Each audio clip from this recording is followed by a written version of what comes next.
నమస్కారం ఏసియన్ వార్తలకు స్వాగతం. ముందుగా ఈనాటి ముఖ్య అంశాలు.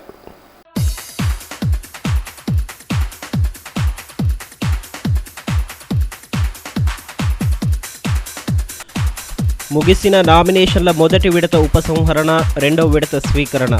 తొలి విడతలో ఖరారైన ఏకగ్రీవాలు, పాలక వర్గాలకు నియామక పత్రాలు అందించిన అధికారులు. ఆదిలాబాద్లో టెక్స్టైల్ పార్క్ ఏర్పాటుకు కృషి. జిల్లా కేంద్రంలో అన్ని కుల సంఘాలకు భవనాలు నిర్మిస్తామన్న ఎమ్మెల్యే. రాజకీయాలకు అతీతంగా అభివృద్ధికి సహకరించాలని జోగురామన్న పిలుపు. పేదలకు పక్కా ఇల్లు, సాగునీటి ప్రాజెక్టులు నిర్మించిన ఘనత కాంగ్రెస్దే. మాజీ సీఎం మర్రి చెన్నారెడ్డి శత జయంతి వేడుకల్లో మాజీ మంత్రి సిఆర్ఆర్ స్పష్టీకరణ. రాహుల్ ప్రధాని అయితేనే దేశ ప్రగతి సాధ్యమని ఉద్ఘాటన. ఆదిలాబాద్ గ్రామీణ మండలం పెద్ద మాలేబోరిగాం పంచాయతీ ఏకగ్రీవం కాగా ఆదివారం చేపట్టిన ఉప సర్పంచ్ ఎన్నికను జిల్లా కలెక్టర్ దివ్య దేవరాజన్ పరిశీలించారు. అటు జైనత్ బేల మండలాల్లో ఏకగ్రీవమైన సర్పంచ్లకు రిటర్నింగ్ అధికారులు నియామక పత్రాలను అందజేశారు. ఆదిలాబాద్ నియోజకవర్గంలోని పలు గ్రామాల్లోనూ ఆదివారం ఏకగ్రీవాలు ఖరారయ్యాయి. ఆదిలాబాద్ గ్రామీణ మండలం పెద్ద మాలేబోరిగాం సర్పంచ్గా కుమ్మర గంగాదేవి ఏకగ్రీవం కాగా ఆదివారం నామినేషన్ల ఉపసంహరణ ముగిసిన తర్వాత అంకోలి పంచాయతీ భవనంలో ఉప సర్పంచ్ ఎన్నికను నిర్వహించారు.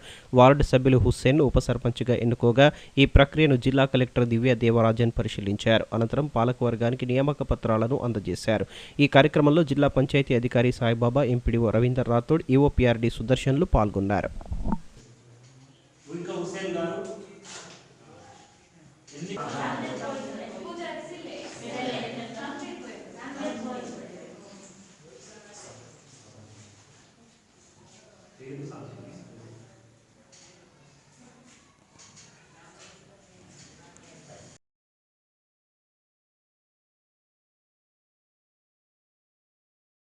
మరోపక్క జైనత్ మండలంలో 6 పంచాయతీలు ఏకగ్రీవమయ్యాయి. ఒకే ఒక్క నామినేషన్ దాఖలైన గ్రామాలు ఏకగ్రీవాలను ఖరారు చేసి ఆయా పాలక వర్గాలకు అధికారులు నియామక పత్రాలను అందజేశారు. కాగా బెల్లూరి సర్పంచ్గా కుమ్మర రూపాబాయి ఎన్నిక కాగా ఆదివారం గ్రామస్తులు సంబరాలు జరుపుకున్నారు.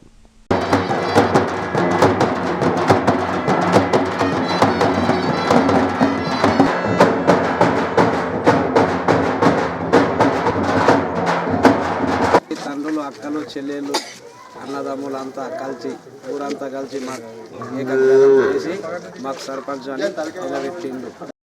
అటు బేల మండలంలోనూ ఏకగ్రీవ పంచాయతీలపై స్పష్టత వచ్చింది. నామినేషన్ల ఉపసంహరణ గడువు ముగియడంతో ఒకే ఒక్క నామినేషన్ వచ్చిన గ్రామాలకు సంబంధించిన ఏకగ్రీవ అభ్యర్థులు ఆదివారం రిటర్నింగ్ అధికారులు ప్రకటించి వారికి నియామక పత్రాలను అందజేశారు. బేల మండలంలో 10 పంచాయతీలు ఏకగ్రీవం కాగా ఆయా పాలక వర్గాలు ఆదివారం నియామక పత్రాలు అందుకున్నాయి. అటు సదల్పూర్ నుంచి ఏకగ్రీవమైన సర్పంచ్ అభ్యర్థి పెందూరు శారదా రామదాస్ జిల్లా గ్రంథాలయ సంస్థ చైర్మన్ రావుత్ మనోహర్ సమక్షంలో టీఆర్ఎస్ పార్టీలో చేరారు. మొదటి విడత ఎన్నికలు నిర్వహించనున్న పంచాయతీల్లో ఆదివారం నామినేషన్ల ఉపసంహరణ గడువు ముగియడంతో ఏకగ్రీవ పంచాయతీలపై స్పష్టత వచ్చింది. తాంసీ, భీంపూర్ మండలాల్లోని 23 పంచాయతీలు ఏకగ్రీవం కాగా రిటర్నింగ్ అధికారులు పాలక వర్గాలకు నియామక పత్రాలను అందజేశారు. మొదటి విడత ఎన్నికలు నిర్వహించనున్న పంచాయతీల్లో ఆదివారం నామినేషన్ల ఉపసంహరణ గడువు ముగిసింది. దీంతో ఆయా గ్రామాల్లో ఏకగ్రీవాలపై ఉన్న సందిగ్ధత తొలగిపోయింది. మధ్యాహ్నం 3 గంటల వరకు నామినేషన్ల ఉపసంహరణకు గడువు ఉండగా ఏకగ్రీవమైన పంచాయతీల పాలక వర్గాలకు రిటర్నింగ్ అధికారులు నియామక పత్రాలను పంపిణీ చేశారు. ఉప సర్పంచ్ను ఎన్నుకునే ప్రక్రియను సైతం పూర్తి చేసి సర్పంచ్తో పాటు ఉప సర్పంచ్, వార్డు సభ్యులకు నియామక పత్రాలు అందజేశారు.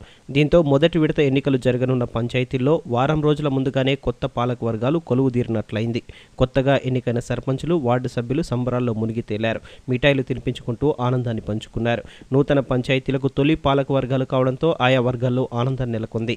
తాంసీ మండలంలోని 13 పంచాయతీలకు గాను 8 ఏకగ్రీవమయ్యాయి.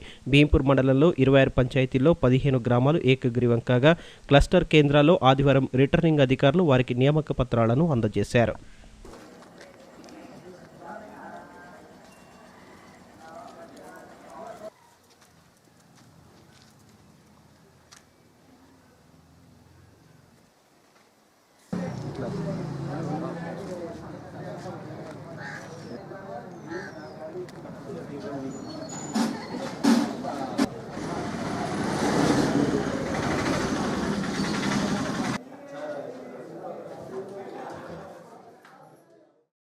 ఈ సందర్భంగా బోత్ ఎమ్మెల్యే రాథోడ్ బాపురావు మాట్లాడుతూ రాజకీయ విభేదాలు ఎన్ని ఉన్నా గ్రామాభివృద్ధి లక్ష్యంగా ప్రజలంతా ఒక్కతాటిపైకి వచ్చి ఏకగ్రీవంగా పాలక వర్గాలను ఎన్నుకోవడం శుభ పరిణామమన్నారు. బోత్ నియోజకవర్గంలో మొదటి విడతలో ఎన్నికలు జరగనున్న తాంసీ, భీంపూర్ మండలాల్లో మొత్తం 39 పంచాయతీలకు గాను 23 ఏకగ్రీవం కావడం హర్షణీయమన్నారు. ఇదే స్ఫూర్తితో ఆయా గ్రామాల ప్రజలు తమ పల్లెలను ప్రగతి దిశగా సాగించాలని ఆకాంక్షించారు. ఈ 2 మండలాల్లో 39 జీపీలు ఉన్నాయి.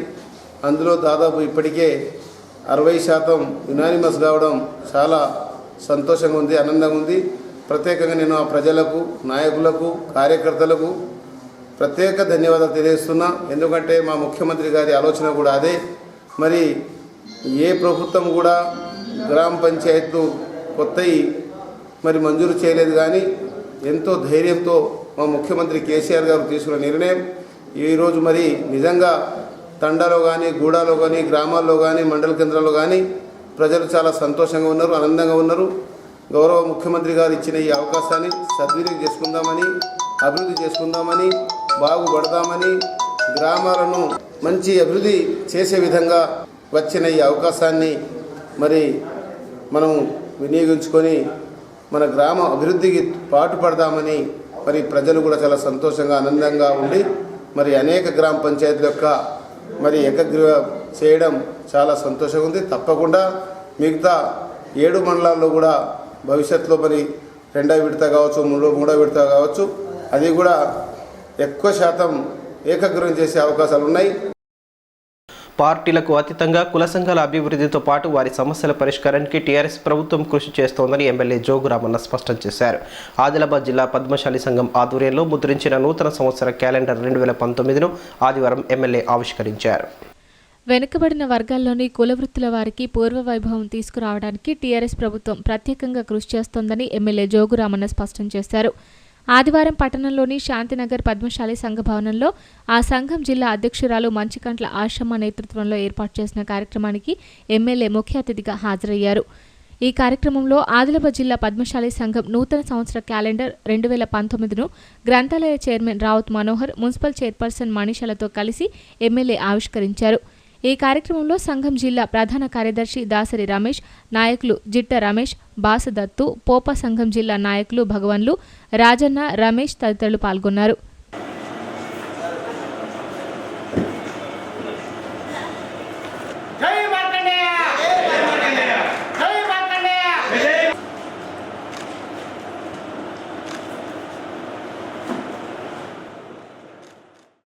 ఈ సందర్భంగా ఎమ్మెల్యే జోగురామన్న మాట్లాడుతూ బీసీలలోని అతిపెద్ద కులాల్లో ఒకటైన పద్మశాలీలకు అన్ని విధాల న్యాయం జరిగేలా చూస్తానని హామీ ఇచ్చారు. గతంలో సీఎం కేసీఆర్కు విన్నవించిన విధంగా ఆదిలాబాద్లో టెక్స్టైల్ పార్క్ ఏర్పాటు చేసి పద్మశాలీలకు ఉపాధి అవకాశాలు మెరుగుపడేలా ప్రత్యేక కృషి చేస్తానని తెలిపారు. పద్మశాలి కులంలోని ఉద్యోగులు, రిటైర్డ్ ఉద్యోగులు సంఘం బలోపేతానికి సలహాలు, సూచనలు అందించాలన్నారు. బీసీలోని అన్ని కులాలకు సంఘ భవనాలను నిర్మించడంతో సమస్యలపై చర్చించేందుకు ఒక వేదిక ఏర్పడుతుందని, ఆ దిశగా బీసీలోని అన్ని కులాలకు సంఘ భవనాల నిర్మాణానికి కృషి చేస్తున్నానని వెల్లడించారు. నియోజకవర్గ అభివృద్ధికి రాజకీయాలకు అతీతంగా అందరూ సహకరించాలని కోరారు. ఇప్పుడు కూడా ఈ టెక్స్టైల్ పార్క్ విషయానికి వస్తే అది అయితేప్పటికీ టైం పట్టచ్చు. అంతకుముందు మన పర్సనల్గా మరి ఉపాధి మనకు డైరెక్ట్గా ఏం చేస్తే బాగుంటుంది పైన తప్పకుండా నేను మరి ఇప్పుడు అతి త్వరలో మంత్రివర్గం ఏర్పడిన తర్వాత తప్పకుండా నేను అధికారులతోటి ఆదిలాబాద్ జిల్లా హెడ్క్వార్టర్లోనే సమావేశం అధికారులతో పెట్టినప్పుడు మన సంఘ నాయకుల్ని, బాధ్యులు కూడా పిలుచుకొని పార్టీలకు అర్థంగా ఎన్నికలైన తర్వాత పార్టీలకు సంబంధం లేదు. ఎన్నికల వరకే పార్టీలు ఉంటాయి. ఎన్నికలైన తర్వాత పార్టీలకు సంబంధం లేకుండా నేను మనస్ఫూర్తితో ఒక 4 సార్లు గెలిచినప్పుడు జోగు రామన్న కూడా ఏం చేసినా చెప్పి అడిగే వాళ్ళు కూడా చాలా ఉంటారు. అడిగిన వాళ్ళకు కూడా అది వాస్తవంగా అడగవలసిన అవసరం కూడా ఉంటుంది. అడిగినప్పుడు మనం చేసేటటువంటి ఎంత అవకాశం ఉంటే అంత అవకాశాన్ని తప్పకుండా ప్రభుత్వం ద్వారా పద్మశాలి కులస్తులకు పర్సనల్గా కావచ్చు, ఇండివిజువల్ కావచ్చు, సంఘపరంగా కావచ్చు, ఒక సొసైటీ పరంగా కావచ్చు, ఏం చేయడానికి అవకాశం ఉంటే మరి రిటైర్డ్ ఉద్యోగస్తున్నారు మీరు ఒకసారి వీలైతే అక్కడికి వెళ్ళి రండి. దానికి సరైనటువంటి ఏర్పాట్లు కూడా నేను చేస్తాను. ఉద్యోగస్తులు కానీ స్టడీ టూర్ కొరకు ఎంత ఖర్చు అయినా నేను దాన్ని కూడా నా పర్సనల్గా నేను నీకు సహకరిస్తానని చెప్పి కూడా నేను సందర్భంగా మనవేసుకుంటూ నాకు ఒక తపన ఉంది, ఒక సంకల్పం ఉంది. 4 సార్లు గెలుచుడు షో కాదు. 4 సార్లు గెలిచిన తర్వాత నేను కూడా వాస్తవంగా బీసీ ఒక ప్రతినిధిగా బీసీ కులాలలో అధిక జనాభా ఉన్నటువంటి పద్మశాలి కులస్తులకు ఆదిలాబాద్లో మాత్రం ఇప్పటిదాకా ప్రభుత్వ పరంగా ఎలాంటి సాయాన్ని మేము అందించలేకపోయామని చెప్పి కూడా నేను బాధపడుతుంటాను, తపన పడుతూ ఉంటాను. 100% భగవంతుని మీద ప్రమాణం చేసి చెప్తున్నా, మీరు ఏ సలహాలిస్తే ఏ సూచనలు ఇస్తే మరి మీ సలహాన్ని సూచనల్ని తీసుకొని మన స్టడీ టూర్ చేసుకుందాం.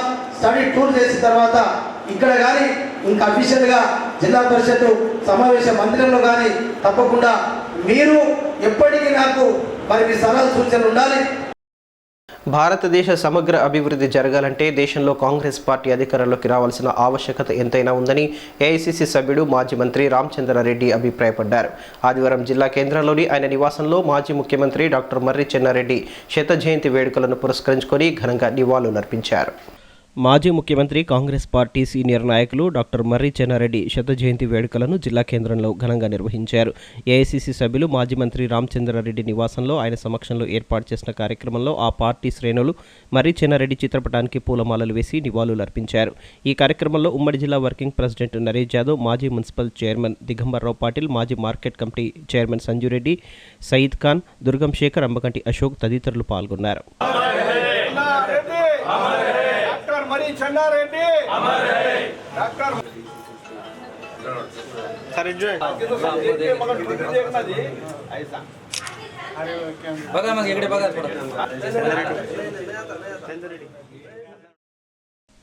ఈ సందర్భంగా రామచంద్రారెడ్డి మాట్లాడుతూ మర్రి చెన్నారెడ్డి 2 సార్లు ముఖ్యమంత్రిగా ఉన్నప్పుడు ఆయన సమక్షంలో శాసనసభలో 2 సార్లు తాను ఉండటం అదృష్టంగా భావిస్తున్నానని, ఆ సమయంలో ఆయన నుండి ఎన్నో నేర్చుకున్నానని తెలిపారు.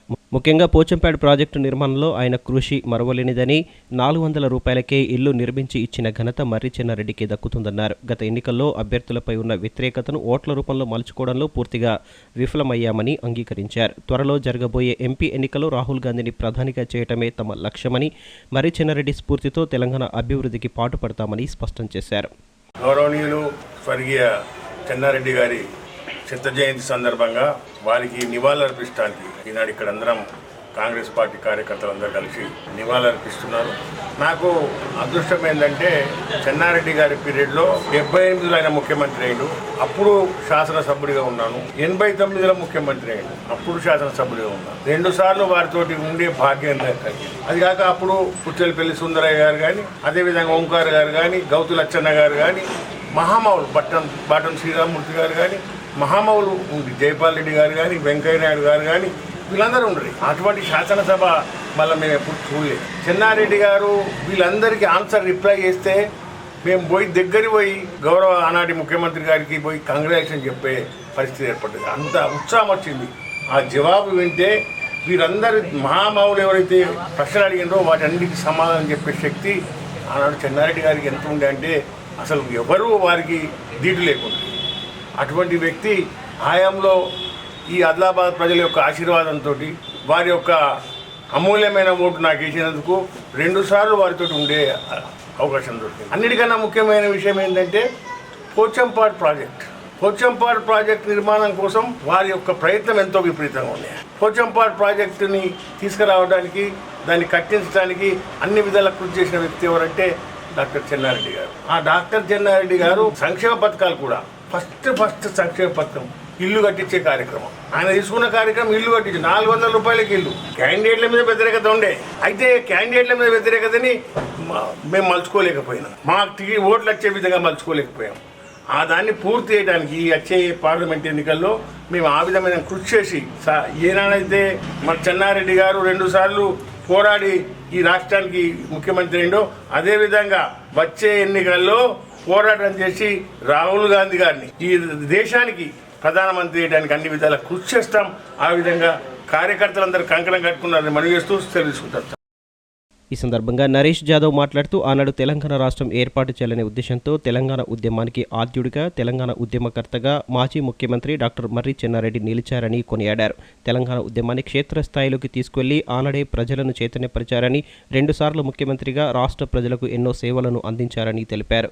ఆయన స్ఫూర్తితో రాబో రోజుల్లో తెలంగాణ పునర్నిర్మాణానికి మరిన్ని కార్యక్రమాలను చేపడతామన్నారు. ఆనాడు తెలంగాణ అనే పదానికి ఊతమిచ్చినటువంటి మరి పునాది చేసినటువంటి మహనీయులు డాక్టర్ మర్రి చెన్నారెడ్డి గారు.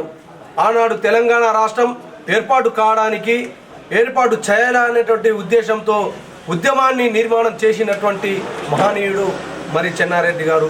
ఆనాడు 1960 సంవత్సరంలో అప్పటి కాలంలో తెలంగాణ రాష్ట్రం ఏర్పాటు చేయడానికి నిరంతరంగా యావత్ తెలంగాణలో ఉన్నటువంటి ప్రతి గ్రామాన ఉద్యమాన్ని నిర్మాణం చేసి తెలంగాణ రాష్ట్రం ఏర్పాటు అయితేనే ఈ తెలంగాణ యావత్ ప్రజానికానికి న్యాయం జరుగుతున్నటువంటి ఉద్దేశాన్ని, మరి ఆనాడు బానిసల నుంచి విముక్తి చెందాలనే ఉద్దేశాన్ని కూడా వారి గ్రహించి మన తెలంగాణ రాష్ట్రం ఏర్పాటు కొరకు నిరంతరంగా పనిచేసి పోరాడినటువంటి మహనీయుడు. మరి అదేవిధంగా వారు 2 సార్లు ముఖ్యమంత్రి చేశారు, కేంద్ర మంత్రి చేశారు. మరి అదేవిధంగా 4 రాష్ట్రాలకు కూడా గవర్నర్గా చేసినటువంటి ఘనత మరి చెన్నారెడ్డి గారి. గోవింద నామస్మరణతో పట్టణంలోని శ్రీ బాలాజీ వెంకటేశ్వర స్వామి ఆలయం మారుమోగింది. ఆదివారం గోదాదేవి రంగనాయకుల స్వామివారి కళ్యాణ ఘట్టాన్ని తిలకించేందుకు భక్తజనం తరలిరాగా వేద పండితుల మంత్రోచ్చరణల నడుమ కళ్యాణ తంతును కన్నుల పండుగగా నిర్వహించారు. పట్టణంలోని శ్రీ మార్వడి పంచాయతీ భవన్ ధర్మశాలలో గల శ్రీ బాలాజీ వెంకటేశ్వర స్వామి దేవాలయంలో ఆదివారం గోదాదేవి రంగనాయకుల స్వామి కళ్యాణోత్సవం నేత్రపర్వంగా సాగింది. కమిటీ ఆధ్వర్యంలో వేడుకల్లో భాగంగా ఆలయ ఆవరణలో ప్రత్యేక వేదికను ఏర్పాటు చేసి మామిడి ఆకులతో పాటు పలు రకాల పూలతో ప్రత్యేకంగా అలంకరించిన మండపంలో గోదాదేవి రంగనాయకుల ఉత్సవ విగ్రహాలను ప్రతిష్ఠించారు. ప్రధాన అర్చకులు సునీల్ శర్మ నేతృత్వంలో మొదట వేద మంత్రోచ్చారణల నడుమ దేవతామూర్తుల విగ్రహాలకు మంగళ స్నానాలు, పంచామృతాలతో అభిషేకాలు చేయించి పట్టు వస్త్రాలను అలంకరించారు. అనంతరం గోదాదేవి రంగనాయకుల కళ్యాణాన్ని ఘనంగా నిర్వహించారు. కళ్యాణాన్ని తిలకించేందుకు భక్తులు అధిక సంఖ్యలో తరలివచ్చారు. చివరగా ఆలయ కమిటీల ఆధ్వర్యంలో అన్నప్రసాద వితరణ కార్యక్రమాన్ని చేపట్టారు. స్వామివారిని దర్శించుకున్న వారిలో మార్వడి సమాజ్ సభ్యులు గోపి, పంకజ్ దంపతులు, ఆలయ అధికారి చంద్రశేఖర్, ఆలయ కమిటీ సభ్యులు, భక్తులు, మహిళలు ఉన్నారు.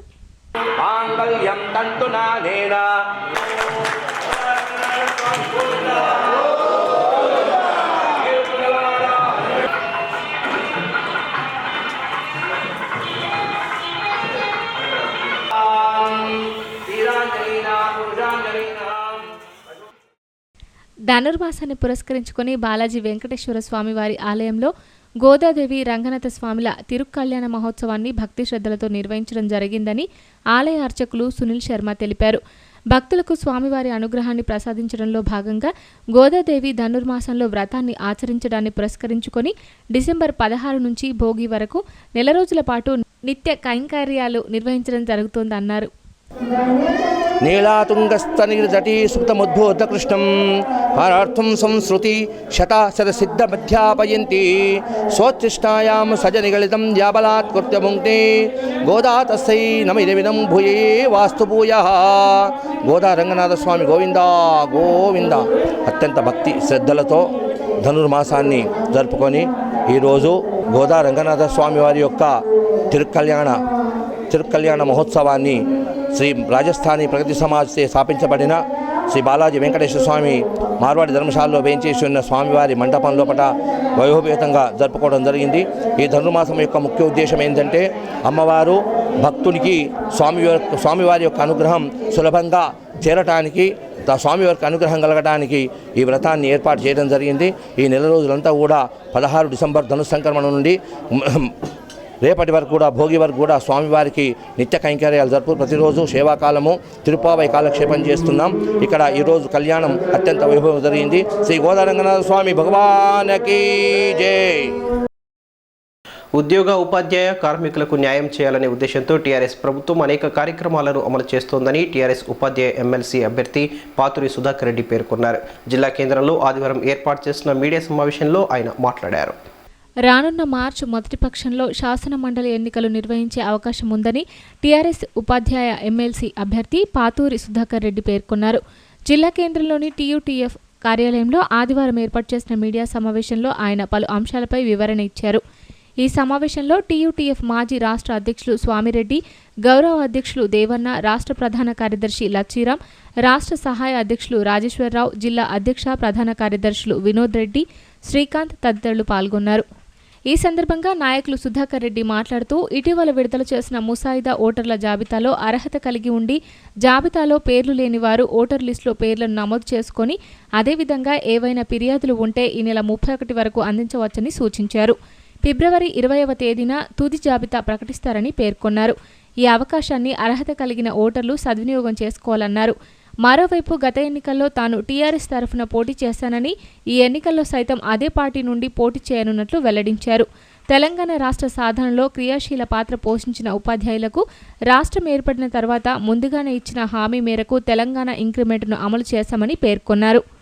ఉపాధ్యాయ గ్రాడ్యుయేట్ నియోజకవర్గాలకు నేను ఉపాధ్యాయ నియోజకవర్గం నుంచి పోటీ చేస్తున్నా. ఈ సంవత్సరం పోటీ చేస్తున్న సందర్భంగా మా ఉపాధ్యాయులకు హామీ ఇస్తున్నాం. ఒకటి, గతంలో పెండింగ్ ఉన్నటువంటి ఉపాధ్యాయ సేవా నిబంధనలు ఏవైతున్నాయో వాటిని పరిష్కారం చేసి సర్వీస్ నిబంధనలు రూపకల్పన చేసి అర్హత కలిగిన టీచర్లకు ప్రమోషన్లు కల్పిస్తాం. రెండవది, సిపిఎస్ సిస్టమ్ ఏదైతున్నదో గతంలో ఉన్నటువంటి ఓల్డ్ పెన్షన్ స్కీమ్ ని కొనసాగేటట్టుగా ముఖ్యమంత్రి గారితో సంప్రదింపులు చేసి ఒక కమిటీ వేసి ఆ కమిటీ నివేదిక రాబట్టడానికి ప్రయత్నం చేస్తాం. మూడవది, భాషా పండితులు పీఈటీ పోస్టులు ఏవైతున్నాయో వాటిని అప్గ్రేడేషన్ చేసినప్పటికీ కూడా సీనియారిటీ ప్రాతిపదిక మీద కేవలం భాషా పండితులకు పీఈటీలకు పదోన్నతి కల్పించేటట్టుగా సేవా నిబంధనలు రూపకల్పన చేయడానికి ప్రయత్నం చేస్తాం. ఇక చాలా మంది కోరుతున్నట్టుగా ఎందుకొరకంటే పిఆర్సీలో ఉద్యోగ ఉపాధ్యాయ కార్మికులకు ఎన్నికలలో గెలిచినటువంటి కేసీఆర్ ప్రభుత్వం ఏదైతే ఐఆర్ ఉన్నదో త్వరలోనే ప్రకటించమని కూడా ముఖ్యమంత్రి గారిని మొన్న విజ్ఞప్తి చేసినాం. ఆ మేరకు కూడా అధ్యయనం జరుగుతుంది. ఐఆర్ ప్రకటించేటువంటి అవకాశం ఉంటుంది. పిఆర్సీ కూడా సముచితమైనటువంటి రీతిలో గతంలో ఎట్లనైతే పిఆర్సీ అమలు చేసుకున్నామో అదే మాదిరిగా ముఖ్యమంత్రి గారితో మాట్లాడి కొత్త పే స్కేల్ రూపకల్పనలో కూడా ప్రధాన భూమిక నిర్వహిస్తామనేటువంటి మాట చెప్తున్నాం. మొన్న సూపరాన్నేషన్ ఏజ్ ఏదైతున్నదో మొన్న టీఆర్ఎస్ మేనిఫెస్టోలో 61 సంవత్సరాలు చేస్తామనేటువంటి మాట చెప్పినాం. దానికి అనుగుణంగా నివేదిక తెప్పించి ఎటువంటి షరతులు లేకుండా 61 సంవత్సరాల వయసు నిండిన వారికి ఉద్యోగ విరమణ పొందేటట్టుగా ఉత్తర్వులు జారీ చేయమని కోరుతున్నాం. మకర సంక్రాంతి సందర్భంగా ఈ నెల 14న బెల్లూరి అయ్యప్ప స్వామి ఆలయంలో మకర జ్యోతి దర్శనంతో పాటు ప్రత్యేక పూజాది కార్యక్రమాలను నిర్వహించనున్నామని ఆలయ అర్చకుడు దామోదర గురుస్వామి తెలిపారు. ఆ రోజున నిర్వహించే కార్యక్రమాల వివరాలు ఆయన వెల్లడించారు. మకర సంక్రాంతి సందర్భంగా బెల్లూరి అయ్యప్ప ఆలయంలో నిర్వహించనున్న ప్రత్యేక పూజాది కార్యక్రమాల కోసం ఆలయ కమిటీ ఆధ్వర్యంలో ఏర్పాట్లు చేసినట్లు ఆలయ అర్చకులు దామోదర గురుస్వామి తెలిపారు. ఆలయ కమిటీ నేతలతో కలిసి ఆదివారం ఆలయంలో ఆయన మాట్లాడుతూ వివరాలు వెల్లడించారు. ఈ నెల 14న అగుపించే మకర జ్యోతి దర్శనం కోసం ఆలయ కమిటీ ఆధ్వర్యంలో అవసరమైన ఏర్పాట్లు చేసినట్లు తెలిపారు. అలాగే ఆ రోజు ఉదయం 5 గంటల నుంచి స్వామివారి మూల విగ్రహానికి తాంత్రిక నవ కలశాభిషేకం, దివ్య పదునెట్టాంబడి, కర్పూర దర్శన కార్యక్రమాలు నిర్వహించనున్నామని తెలిపారు. మకర సంక్రాంతి పురుష దోషం పోవడానికి భక్తులు నూనె, కర్పూరం, బెల్లం వంటివి దానం చేయవచ్చని సూచించారు. ఈ జ్యోతి రూపం లోపల దర్శనమిచ్చేటువంటి మకర సంక్రాంతిని పురస్కరించుకొని ఆ మకర సంక్రాంతి పురుషుని వల్ల మనకు కలిగేటువంటి దోషాలని పరిహారార్థమై మీరు ఆ అయ్యప్ప స్వామి దేవాలయం లోపల 14వ తారీఖు నాడు 1 కిలో కర్పూరం కానీ లేదా కిలోంబావు కర్పూరం కానీ కిలోంబావు నూనె కానీ కిలోంబావు బెల్లం కానీ లేదా ఈ 3 కలిపి కానీ కుటుంబ సమేతంగా మీరు దానం చేసినట్టుంటే ఆ పరిణామాల నుంచి మనం తప్పుకోవచ్చు అని చెప్పేసి శాస్త్రం చెప్తూ ఉంది. దీనికి అనుగుణంగా మన బెల్లూరు అయ్యప్ప స్వామి దేవాలయం లోపల వేణుగోపాల్ రెడ్డి ఆధ్వర్యంలోని ఆలయ కమిటీ చాలా చక్కనైనటువంటి ఏర్పాట్లు చేసింది. స్వామివారికి ఉదయం 5 గంటలకు కైలాస్ పటేల్ గారి ఆధ్వర్యం లోపల నవకలశాభిషేకం, తాంత్రిక నవకలశాభిషేకం చాలా ఉధృతమైనటువంటి పూజ 5 గంటల నుంచి దాదాపు 8:30-9 గంటల వరకు కూడా ఈ పూజా కార్యక్రమం మూల విగ్రహానికి జరుగుతుంది. మూల విగ్రహానికి జరిగిన తర్వాత స్వామివారి యొక్క దివ్య పదినెట్టాంపడి పూజ ఉంటుంది. అట్లే కర్పూరక్కడి దర్శనం అని అంటారు. స్వామివారికి గర్భగుడి లోపల వేద మంత్రాలతో వెలిగించేటువంటి కర్పూరాన్ని మీరు దర్శనం చేసుకోవచ్చు. దాని తర్వాత తీర్థ ప్రసాదాలు ఉంటాయి. అలాగే ఆలయ కమిటీ వాళ్ళు మన బెల్లూరు అయ్యప్ప స్వామి దేవాలయం లోపల జ్యోతి దర్శనానికి అన్ని ఏర్పాట్లు చేసిండ్రు. దాన్ని టీవీ ద్వారా మనం వీక్షించవచ్చు. సాయంత్రం 4 గంటల నుండి ఈ యొక్క కార్యక్రమం మనకు ప్రారంభమవుతుంది. జ్యోతి దర్శనాంతరం కూడా స్వామివారి యొక్క మళ్ళీ పూజ అయిన తర్వాత తీర్థ ప్రసాదాలు ఉంచడం జరుగుతుంది. వచ్చినటువంటి ప్రతి భక్తునికి కూడా మహదాశీర్వచనం సంక్రాంతి నాడు కలిగేటువంటి దోష పరిహారార్థమై ప్రతి స్వామికి కూడా సివిల్ స్వాములకు, అమ్మ స్వాములకు, పిల్లలకు అందరికీ కూడా మహదాశీర్వచనం గురుస్వామి గారితో ఇవ్వడం జరుగుతూ ఉంటుంది. స్వామివారి తీర్థ ప్రసాదాలతో పాటు రేపు ఉదయం అరవణ పాయసము, సాయంత్రం పులిహోర ప్రసాదాన్ని ఆలయ కమిటీ ఎంతమంది 2-3 వేల మంది వచ్చినా కూడా సరిపోయేటువంటి ఏర్పాటు చేసిండ్రు ఆలయ కమిటీకి. స్వాములు, భక్తులు, ఆదిలాబాదు పట్టణవాసులు, అట్లే పక్క గ్రామస్తులు కూడా మండల దీక్ష ఈ కార్యక్రమానికి, ఈ కాలానికి అందరూ సపోర్ట్ చేసిండ్రు. వాళ్ళందరికీ ధన్యవాదాలు ఆలయ కమిటీ నుంచి తెలుపుతున్నాం స్వామి. అట్లాగే ముందు ముందు కూడా మీ సహాయ సహకారాలు ఆలయానికి ఉండాలని కోరుతూ స్వామియే శరణమయ్యప్ప, స్వామియే శరణమయ్యప్ప. సంక్రాంతి సంబరాల్లో రంగవల్లికలకు ఒక ప్రత్యేకత ఉండగా పండగ వేళ పలు సంఘాల ఆధ్వర్యంలో ముగ్గుల పోటీలను నిర్వహిస్తూ మహిళలను ఉత్సాహపరుస్తున్నారు. ఆదివారం సంక్రాంతి విశిష్టతను చాటేలా సనాతన హిందూ ఉత్సవ సమితి ఆధ్వర్యంలో నిర్వహించిన ముగ్గుల పోటీల్లో మహిళలు వేసిన పలు సందేశాత్మక రంగవల్లికలు అందరినీ ఆకట్టుకున్నాయి. సంక్రాంతి వేడుకలను పురస్కరించుకొని ముగ్గుల పోటీలను జిల్లా కేంద్రంలో ఘనంగా నిర్వహిస్తున్నారు. ఈ నేపథ్యంలో పట్టణంలోని ధర్మశాలలో సనాతన హిందూ ఉత్సవ సమితి ఆధ్వర్యంలో ఆదివారం నిర్వహించిన ముగ్గుల పోటీలలో మహిళలు ఉత్సాహంగా పాల్గొని అందమైన రంగవల్లికలను తీర్చిదిద్దడంలో పోటీపడ్డారు. ఈ ముగ్గుల పోటీలో మహిళలు, యువతులు తమ ప్రతిభను చాటుతూ అందమైన చుక్కల ముగ్గులతో పాటు సంక్రాంతి ప్రాముఖ్యతను తెలిపే గొబ్బెమ్మలతో అందమైన ముగ్గులను వివిధ డిజైన్లతో తీర్చిదిద్దగా రంగవల్లికలు అందరినీ ఆకట్టుకున్నాయి.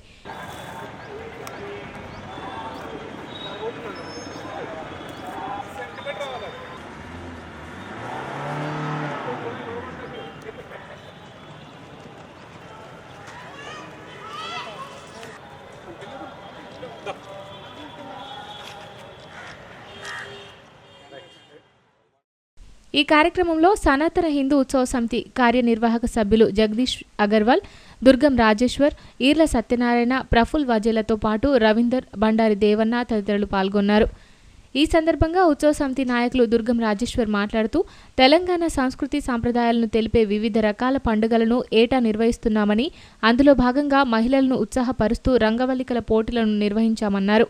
ఇదే స్ఫూర్తితో రాబోయే రోజుల్లో మరిన్ని కార్యక్రమాలను సంయుక్తంగా నిర్వహిస్తామని స్పష్టం చేశారు. ఈరోజు సనాతన హిందూ ఉత్సవ సమితి తరపున ముగ్గుల పోటీలు మరి ఇక్కడ బ్రహ్మాండంగా జరగడం జరిగింది. మరి ఇటీవలనే మరి యొక్క ఆదిలాబాద్ పట్టణంలోని ఈ యొక్క ముగ్గుల పోటీ ఈరోజు అందరు మహిళలు కూడా సంతోషంతో, సుఖ సంతోషాలతో మరి ఈ యొక్క సంక్రాంతి శుభ సందర్భంగా మా యొక్క సనాతన హిందూ ఉత్సవ సమితి తరపున ఈ యొక్క పట్టణ ప్రజలకు, ఈ జిల్లాలో ఉన్నటువంటి ప్రతి హిందూ బంధువులందరికీ కూడా మేము శుభాకాంక్షలు తెలియజేస్తూ మరి అదేవిధంగా ఈరోజు ఈ యొక్క ఏదైతే ముగ్గుల పోటీ ఉందో అది నిర్వహించిన మా యొక్క కమిటీకి మరియు ఇటు వచ్చినటువంటి మహిళలందరికీ కూడా మేము ప్రత్యేక అభినందన తెలియజేస్తూ దీన్ని విజయవంతం చేసినందుకు వారికి ధన్యవాదాలు తెలుపుతూ మరి ఈరోజు ముగ్గుల పోటీల బహుమతులను కూడా మేము ప్రకటించడం జరిగింది. దాంట్లో మొదటి బహుమతి, మరి రెండవ బహుమతి, మూడవ బహుమతి, అదేవిధంగా కన్సోలేషన్ బహుమతి కూడా మేము ప్రకటించడం జరిగింది. మన యొక్క సంస్కృతిని బయటకు తీయడం కోసమే మా యొక్క సనాతన హిందూ ఉత్సవ సమితి పనిచేస్తుంది. అనేక పండుగల్లో ఏ విధంగా మనము దీన్ని ముందుకు తీసుకుపోవాలనే హిందూ అందరినీ కూడా ఒకటి చేయడం కోసం మేము సనాతన హిందూ ఉత్సవ సమితి పనిచేస్తుంది. మరి ఇటువంటి కార్యక్రమాలు కూడా ఇంకా ముందుకు కూడా మేము ప్రతి పండుగలో నిర్వహిస్తామని తెలియజేస్తూ జిల్లా కేంద్రంలో ఆదివారం all India SC ST rights protection society జిల్లా నూతన కమిటీని ఎన్నుకున్నారు. మరోవైపు కైలాస్ నగర్ బుద్ధ విహార్లో బౌద్ధ ఉపాసకులు, ఉపాసికల సమక్షంలో ఆ సంఘం నూతన అడాక్ కమిటీని ఎంపిక చేశారు. జిల్లా కేంద్రంలో ఆదివారం all India SC ST rights protection society జిల్లా కమిటీ సమావేశాన్ని నిర్వహించారు. పట్టణంలోని శ్రీ సాయి వైకుంఠ ట్రస్ట్ సమావేశ మందిరంలో జిల్లా అధ్యక్షులు దుర్గే నారాయణ అధ్యక్షతన ఏర్పాటు చేసిన సమావేశానికి జిల్లాలోని పలు ప్రాంతాల నుండి వచ్చిన సభ్యులు పాల్గొన్నారు. ఈ సందర్భంగా సంఘం బలోపేతం, ఎస్సీ ఎస్టీల హక్కులు తదితర అంశాలపై సభ్యులు చర్చించి పలు కీలక నిర్ణయాలు తీసుకున్నారు. చివరగా ఎలక్షన్ అబ్జర్వర్ సుశీల ఆధ్వర్యంలో జిల్లా నూతన కమిటీ సభ్యులను ఎన్నుకోగా గౌరవ అధ్యక్షులుగా మాచర్ల రాజారాం, మెస్రం ఇస్తారీలను, జిల్లా అధ్యక్ష ప్రధాన కార్యదర్శులుగా దుర్గే నారాయణ, సాగర్లతో పాటు ఇతర కమిటీ సభ్యులను ఎన్నుకున్నారు. అధ్యక్షులుగా ఈరోజు ఆల్ ఇండియా ఎస్టీసీ జిల్లా కమిటీని ఎన్నుకోబడినది. మరి ఈ ఎన్నిక 2 సంవత్సరాల వరకు కొనసాగుతుంది. దళిత గిరిజనుల యొక్క హక్కుల గురించి మేము ఎక్కడ సమస్య వచ్చినా కూడా మేమందరం ఇప్పుడు ఏకతాటి మీద మా సంఘాన్ని మేము నిలబెట్టుకోవటానికి, బలోపేతం చేయటానికి, సంఘ కార్యక్రమాలలో మేము ఉత్సాహంగా ఉల్లాసంగా పాల్గొనడానికి, ఎలాంటి సంఘటనల పునరావృతం కాకుండా వాటిని అక్కడే పరిష్కరించడానికి మేము మా సంఘాన్ని ఏర్పరచుకున్నాము. మా సంఘంలో కార్యవర్గ సభ్యులు అందరూ ఐక్యత కలిగి పనిచేస్తారు. మరి మా సంఘం కొరకు సంఘ సభ్యత్వంను కలిగి ఉండి సంఘంలో అవకతవకలు అనగార్చి మా సంఘాన్ని ముందుకు తీసుకెళ్తామని మా సంఘ పరంగా మేము కోరుకుంటున్నాం. ఇదిలా ఉంటే ఆదివారం కైలాష్ నగర్ బుద్ధ విహార్లో బౌద్ధ ఉపాసకులు, బౌద్ధ ఉపాసికల సమక్షంలో సమీక్ష సమావేశం నిర్వహించారు. ఈ సందర్భంగా పెద్దల సమక్షంలో నూతన అడహక్ కమిటీని ఎన్నుకున్నారు. గౌరవ అధ్యక్షులుగా కోకని రామకిషన్, అధ్యక్ష ప్రధాన కార్యదర్శులుగా బాబాసాహెబ్ కాంబ్లే, అనిల్ సాగ్వే, కోశాధికారిగా కాంబ్లే దయానంద్, ఉపాధ్యక్షులుగా గోరఖ్నాథ్ దయానంద్ తదితరులను ఎన్నుకున్నారు. రెండవ విడత ఎన్నికలు జరిగే పంచాయతీల నామినేషన్ల స్వీకరణ ఆదివారంతో ముగిసింది. బోత్ నియోజకవర్గంలోని తలమడుగు మండలంలోని పంచాయతీలకు చివరి రోజు పెద్ద సంఖ్యలోనే నామినేషన్లు దాఖలయ్యాయి. సోమవారం నామినేషన్లను పరిశీలించనుండగా అనంతరం ఉపసంహరణకు అవకాశం ఇవ్వనున్నారు. రెండవ విడత ఎన్నికలు జరగనున్న పంచాయతీలో ఆదివారం నామినేషన్ల స్వీకరణ గడువు ముగిసింది. ఈ నెల 11న నామినేషన్ల పర్వం ప్రారంభం కాగా మొదటి, రెండవ రోజుల్లో మందకొడిగా నమోదైన నామినేషన్లు చివరి రోజున ఆదివారం పెద్ద సంఖ్యలో దాఖలయ్యాయి. సర్పంచ్గా పోటీ చేసే అభ్యర్థులు, వార్డు సభ్యులు తమ అనుచరులతో కలిసి వచ్చి క్లస్టర్ కేంద్రాల్లో నామినేషన్లను సమర్పించారు. తలమడుగు పంచాయతీకి మొత్తం 5 అభ్యర్థులు నామినేషన్లు వేశారు.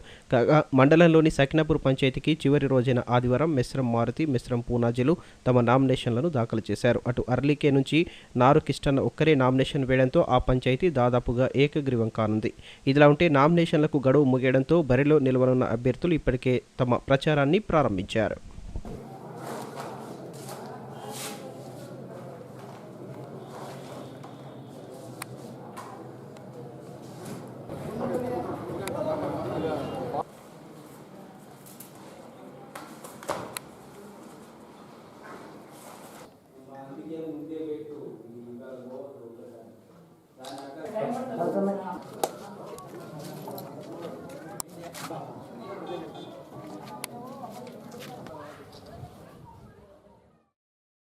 అగ్రకులాల్లోని పేదలకు రిజర్వేషన్లు ప్రకటిస్తూ కేంద్రంలోని మోడీ ప్రభుత్వం తీసుకున్న నిర్ణయంతో ఓసీ వర్గాల్లో సంతోషం వ్యక్తమవుతోంది.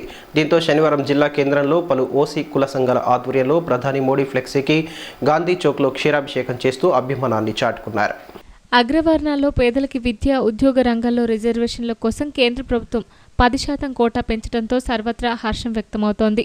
తాజాగా శనివారం రాత్రి పట్టణంలోని గాంధీ చౌక్లో వివిధ ఓసీ కుల సంఘాల ఆధ్వర్యంలో పట్టణంలోని గాంధీ చౌక్లో గల గాంధీ విగ్రహానికి ప్రధాని మోడీ ఫ్లెక్సీకి పాలాభిషేకం చేస్తూ జ్యోతులను వెలిగిస్తూ కృతజ్ఞతను చాటుకున్నారు. ఈ కార్యక్రమంలో వివిధ ఓసీ సంఘాల నాయకులు, సభ్యులు పాల్గొన్నారు.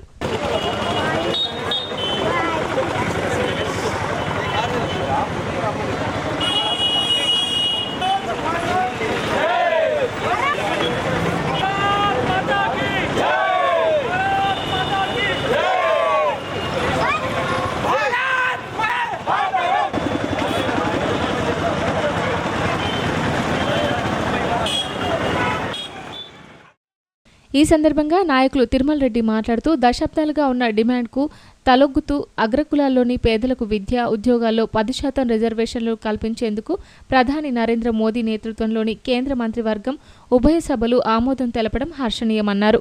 స్వతంత్రం నాటి నుండి 7 దశాబ్దాలుగా అణగదొక్కబడిన అగ్రవర్ణ నిరుపేదలకు ఈ నిర్ణయం ద్వారా న్యాయం లభించనుందని పేర్కొన్నారు. ప్రభుత్వం తీసుకున్న నిర్ణయంతో అగ్రకులాల్లోని నిరుపేదలు సైతం వివిధ రంగాల్లో రాణిస్తారని స్పష్టం చేశారు. స్వాతంత్ర సమరయోధులైనటువంటి మహాత్మా గాంధీ గారి విగ్రహం దగ్గర ఈరోజు ఆదిలాబాద్ జిల్లాలోని ఓసీ సంఘాల ఆధ్వర్యంలో అందరం కలిసి పాలాభిషేకం చేస్తూ, దేనికోసం అంటే ఈ మధ్యన కేంద్ర ప్రభుత్వము ఓసీలోని నిరుపేదలకు న్యాయం జరగాలని చెప్పేసి చాలా రోజుల నుంచి పోరాటం జరుగుతుంది. ఓసీలు పోరాటం చేయడం జరుగుతుంది. కొన్ని సంవత్సరాల నుండి ఓసీలోని పేదలకు అన్యాయం జరుగుతూ ఉద్యోగ ఉపాధి అవకాశాలు లేకుండా, అదేవిధంగా భారతదేశంలో మాకు ఉద్యోగ ఉపాధి కలగదు అని విదేశాలకు వలసపోతున్న వారి సంఖ్యలో ఓసీలు ఎక్కువ సంఖ్యలో ఉన్నారు. దీన్ని గుర్తించిన కేంద్ర ప్రభుత్వము విదేశాలు డెవలప్ అవుతున్నాయి కానీ భారతదేశం ఎందుకు అభివృద్ధి చెందట్లేదని ఆలోచిస్తూ ఒక నిర్ణయానికి వస్తూ మంచి విద్యావేత్తలు కావాలి అంటే, మంచిగా అభివృద్ధి కావాలి అంటే ఓసీ సంఘాలకు ఖచ్చితంగా మనం అవకాశం ఇవ్వాల్సిందిగా ఆయన నిర్ణయిస్తూ పార్లమెంటులో ఈబీసీ బిల్లును అప్లై చేసి దాన్ని గర్వంగా భారతదేశ ప్రజలు గర్వంగా చెప్పుకునే విధంగా గర్వించదగ్గ విషయంగా తక్కువ సమయంలో ఆమోదించి ప్రజలందరికీ, ఓసీ ప్రజల్లోని నిరుపేదలందరికీ న్యాయం జరిగేలా బిల్లు పాస్ చేసినటువంటి, దానికి సపోర్ట్ చేసినటువంటి కేంద్ర ప్రభుత్వము మరియు వాటికి సపోర్ట్ చేసిన రాష్ట్ర ప్రభుత్వాలు, ప్రతి ఒక్క పార్లమెంట్ సభ్యునికి, తెలంగాణ రాష్ట్ర గవర్నమెంట్కి కూడా మా తరఫున ధన్యవాదాలు తెలియజేస్తున్నాం. భీంపూర్ మండలం నిపానిలోని వెంకటేశ్వర స్వామి ఆలయ 12వ వార్షికోత్సవ బ్రహ్మోత్సవాలు ఆదివారం ఘనంగా ప్రారంభమయ్యాయి. 5 రోజుల పాటు నిర్వహించే వేడుకలకు అవసరమైన ఏర్పాట్లు చేశామని, భక్తులు పెద్ద ఎత్తున తరలివచ్చి స్వామివారి ఆశీస్సులు పొందాలని నిర్వాహకులు కోరారు. భీంపూర్ మండలం నిపానిలోని శ్రీ గోదాదేవి సమేత వెంకటేశ్వర స్వామి వారి ఆలయ వార్షికోత్సవ బ్రహ్మోత్సవాలు ఆదివారం వైభవంగా ప్రారంభమయ్యాయి. ఆలయ 12వ వార్షికోత్సవాల్లో భాగంగా పుష్కర కాలాన్ని పురస్కరించుకుని ఈ ఏడాది బ్రహ్మోత్సవాలను ఘనంగా నిర్వహించేందుకు ఆలయ కమిటీ ఆధ్వర్యంలో ఏర్పాట్లు చేశారు. ఆదివారం ప్రారంభమైన వేడుకలు ఈ నెల 17 వరకు కొనసాగనున్నాయి. 5 రోజుల పాటు నిత్యం వివిధ పూజాది కార్యక్రమాలు, హోమం, స్వామివారి కళ్యాణోత్సవ వేడుకలను కమనీయంగా నిర్వహించనున్నామని ఆలయ కమిటీ నాయకుడు గంగాధర్ రెడ్డి తెలిపారు. భక్తులకు ఎలాంటి ఇబ్బందులు కలగకుండా ఏర్పాట్లు చేశామని, గ్రామంతో పాటు పరిసర గ్రామాల నుంచి భక్తులు పెద్ద ఎత్తున తరలివచ్చి వేడుకలను విజయవంతం చేసి స్వామివారి కృపకు పాత్రలు కావాలని కోరారు. నమో వెంకటేశాయ. మా నిపాని గ్రామంలో 2007వ సంవత్సరం ఈ ఆలయాన్ని ప్రతిష్టాపన చేసుకున్నాం. ఈ ఆలయంలో శ్రీదేవి భూదేవి సమేత వెంకటేశ్వర స్వామి ప్రతిష్టాపన, అలాగే క్షేత్రపాలకుడు దత్తాత్రేయుడు, వినాయకుడు, శివుడు, శివలింగం, నవగ్రహ ప్రతిష్టాపన చేసుకున్నాం. ఆ రోజు నుంచి ఈ రోజు వరకు ప్రతి సంవత్సరం బ్రహ్మాండంగా బ్రహ్మోత్సవ కార్యక్రమాలు చేస్తున్నాం. మేము ఏ లోటు లేకుండా అంగరంగ వైభవంగా ఈ కార్యక్రమాలు చేసుకుంటున్నాం. గ్రామస్తుల సపోర్ట్ తోటి ఇతర గ్రామస్తులు కూడా ఇక్కడ కార్యక్రమానికి బ్రహ్మాండంగా హాజరవుతున్నారు. ఈ సంవత్సరం ప్రత్యేకంగా 12 సంవత్సరాలు ముగిసింది కాబట్టి ఇది ఆలయానికి పుష్కర కాలం. ఈ 12 సంవత్సరాలని ఇంకా బ్రహ్మాండంగా చేసుకోవాలని అనుకుంటున్నాం. అయితే ఈ సంవత్సరం 13వ తేదీ నుంచి జనవరి 13, 2019 నుంచి జనవరి 17, 2019 వరకు 5 రోజుల కార్యక్రమం ఇక్కడ జరుగుతుంది. ఇక్కడ ప్రత్యేకంగా మన నిపాని గ్రామంలో 5 రోజుల కార్యక్రమం, 5 రోజులు బ్రహ్మోత్సవాలు చేస్తున్నాం. చుట్టుపక్కల ఇక్కడ 3 రోజులే ఉన్నా కూడా మనం 5 రోజుల కార్యక్రమాన్ని నిర్వహిస్తున్నాం. అయితే ఈ బ్రహ్మోత్సవాల కార్యక్రమంలో 14వ తేదీ నాడు గోదాదేవి కళ్యాణం జరుపుతున్నాం. 17వ తేదీ నాడు శ్రీదేవి భూదేవి సమేత శ్రీ వెంకటేశ్వర స్వామి పద్మావతి కళ్యాణం జరుగుతున్నది. అలాగే అన్నదాన కార్యక్రమం ఉంటుంది, మహాప్రసాదం. సాయంత్రము 4 గంటల నుండి రథోత్సవ కార్యక్రమం ఉంటుంది. ఈ కార్యక్రమానికి గ్రామస్తులే కాకుండా చుట్టుపక్కల గ్రామస్తులు ఆదిలాబాద్ నుంచి చాలా పెద్ద సంఖ్యలో ఈ కార్యక్రమంలో పాల్గొంటారు.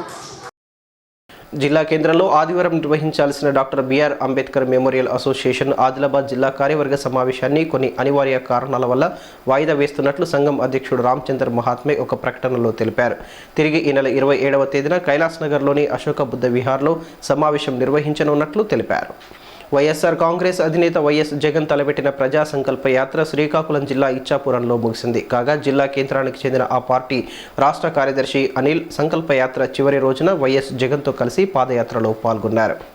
వైఎస్ఆర్ కాంగ్రెస్ పార్టీ జాతీయ అధ్యక్షుడు వైఎస్ జగన్మోహన్ రెడ్డి గత 14 నెలలుగా కొనసాగిస్తున్న ప్రజా సంకల్ప యాత్ర చివరి రోజు ఆంధ్రప్రదేశ్ రాష్ట్రంలోని శ్రీకాకుళం జిల్లా ఇచ్చాపురంలో ముగిసింది.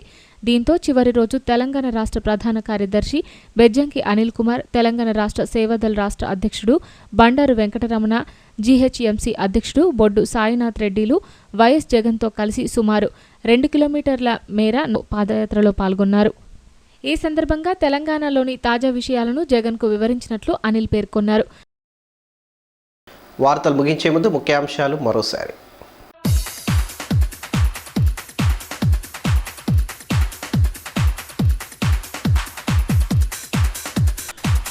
ముగిసిన నామినేషన్ల మొదటి విడత ఉపసంహరణ, రెండవ విడత స్వీకరణ. తొలి విడతలో ఖరారైన ఏకగ్రీవాలు, పాలక వర్గాలకు నియామక పత్రాలు అందించిన అధికారులు.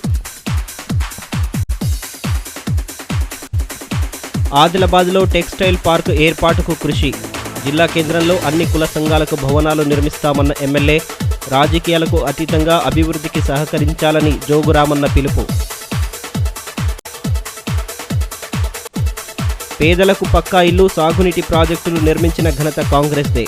మాజీ సీఎం మర్రి చెన్నారెడ్డి శత జయంతి వేడుకల్లో మాజీ మంత్రి సిఆర్ఆర్ స్పష్టీకరణ. రాహుల్ ప్రధాని అయితేనే దేశ ప్రగతి సాధ్యమని ఉద్ఘాటన. ఈ వార్తలు ఇంతటితో సమాప్తం.